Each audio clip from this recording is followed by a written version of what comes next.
অ্যারেঞ্জমেন্টে নিয়ে আসতে যাচ্ছি।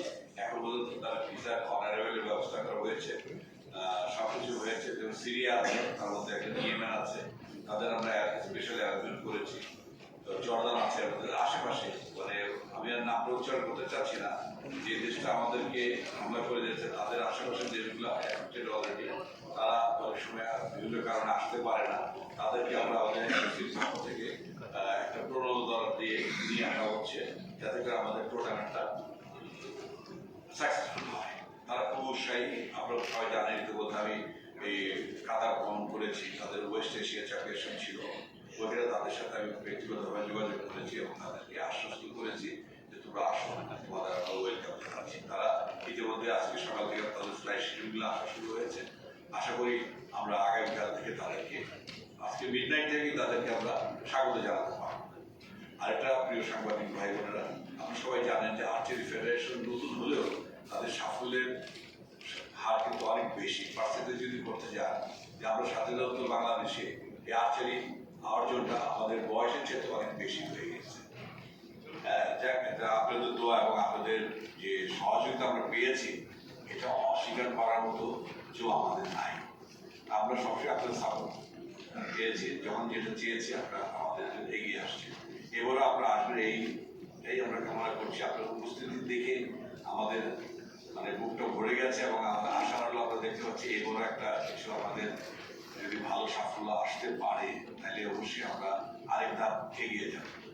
আপনারা সবাই শুনেছেন, আমি মানে নিজের মুখে বলতে চাই না যে আমি এবার মোটামুটি মনে করেন যে সবার অনুরোধেই প্রেসিডেন্ট ইলেকশন করতে যাচ্ছি এবং এখন পর্যন্ত যেটা আমি সাড়া পেয়েছি, জয়ের সম্ভাবনা সংগ্রহ করে আল্লাহর উপর নির্ভর করছে।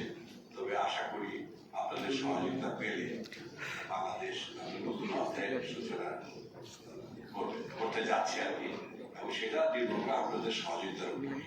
আমি আপনাদের সবার শুভকামনা, বাংলাদেশের এই শুভকামনা চেয়ে আমি আপনাদের রিকোয়েস্ট করবো যে সুন্দরভাবে যখন যে প্রয়োজন ইনফরমেশন জানান, আমাদের সেক্রেটারি তাকির সাহেব আছে, সভাপতি মহোদয় আছেন, আমি আছি, আমাদের মিডিয়া কমিটি আছে, আপনারা জানাবেন। আমরা চাই যে সুন্দর সাফল্যের বাংলাদেশে অনুষ্ঠিত।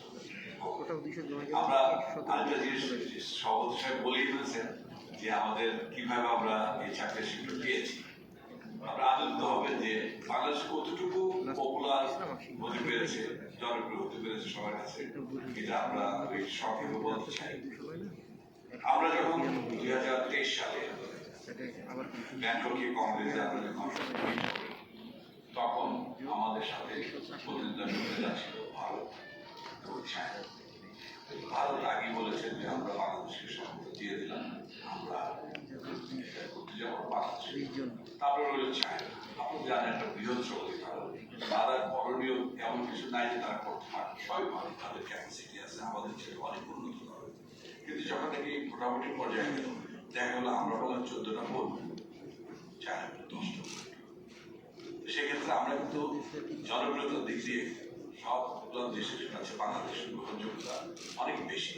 17 সালে আমরা করেছি এশিয়ান চ্যাম্পিয়নশিপ বাংলাদেশে, তখন কিন্তু আমাদের একই অবস্থা। 2009 সালে মিটিং হয়েছিল ইন্দোনেশিয়া, সেখানে আমরা কিন্তু সর্বাধিক ভোটে, তখন এশিয়ান রাষ্ট্রের অংশগ্রহণের দেশের সংখ্যা ছিল 21 কি 22, সেখানে আমরা 21টা ভোট পেয়েছিলাম, মানে আমাদের এই দেশে কোনো ভোটই পড়ে। তার মানে কি বাংলাদেশ জনপ্রিয় এবং একটা সম্ভাবনা দেশ হিসেবে তারা অনেক কিছু করতে পেরেছে।